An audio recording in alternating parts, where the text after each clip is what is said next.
وسيق الذين كفروا إلى جهنم زمرا حتى إذا جاءوها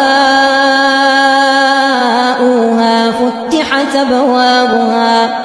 وقال لهم خزنتها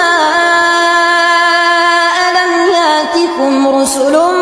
منكم يتلون عليكم آيات ربكم وينذرونكم لقاء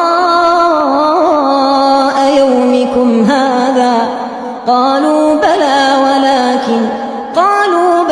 ولكن حقت كلمة العذاب على الكافرين قيل ادخلوا